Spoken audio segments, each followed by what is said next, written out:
यावेळी एक मोठी बातमी ती म्हणजे सैफवरती हल्ला करणारा आरोपी आता पोलिसांच्या ताब्यात आहे। वांद्रे पोलीस स्टेशनला त्याला आणलं जाणार आहे आणि कोणत्याही क्षणी आरोपीला हजर केलं जाईल। पोलिसांनी या आरोपीला पकडलेलं आहे। सैफ अली खानवरती ज्या व्यक्तीने हल्ला केला तो आता पोलिसांच्या ताब्यात आहे।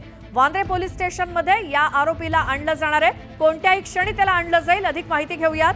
आमचे प्रतिनिधी अजित मांढरे यांच्याशी आपण संपर्क साधूच, मात्र ज्या व्यक्तीने सैफ अली खानवरती हल्ला केला त्याला पकडण्यात पोलिसांना यश आले। माहिती घेऊयात आमचे प्रतिनिधी अजित मांढरेंकडनं। अजित, जी माहिती पोलिसांकडून मिळते त्यानुसार एका आरोपीला याच्यामध्ये पोलिसांनी ताब्यात घेतले। लवकर त्याला अटक पोलीस दाखवू शकतात। याच प्रकरणातील हा मेन हल्लेखोर असं मानलं जातंय। ज्यावेळेस करीना कपूर ही घरी आली आणि तिने जेव्हा पाहिलं त्या व्यक्तीला तिने आरडाओरडा केला, नंतर सगळी झटापट झाली। त्यात सैफ अली खान गंभीररीत्या जखमी झालेला आहे आणि ही हल्ले करणारी व्यक्ती ही मुंबईतलीच असल्याची माहिती मिळते। वडाळा या परिसरातली व्यक्ती आहे आणि त्याला पोलिसांनी ताब्यात घेतले। लवकर त्याला बँड्रा पोलीस स्टेशनला आणून त्याला अटक दाखवतील अशी माहिती आपल्याला मिळते।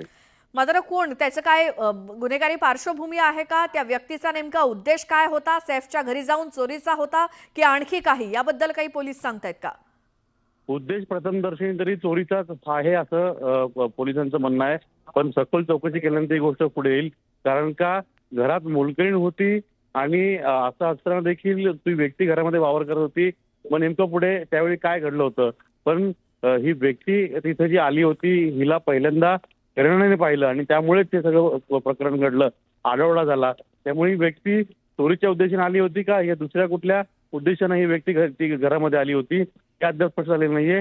पण पोलिसांनी काही तासांमध्ये हे प्रकरण जे आहे ते पूर्णपणे तडीस नेलंय आणि आरोपीला ताब्यात घेतलेलं आहे। लवकरच त्याला कायदेशीर अटक दाखवून प्रकरण नेमकं काय घडलं होतं, काय होतं याची माहिती पोलीस स्पष्ट करतील।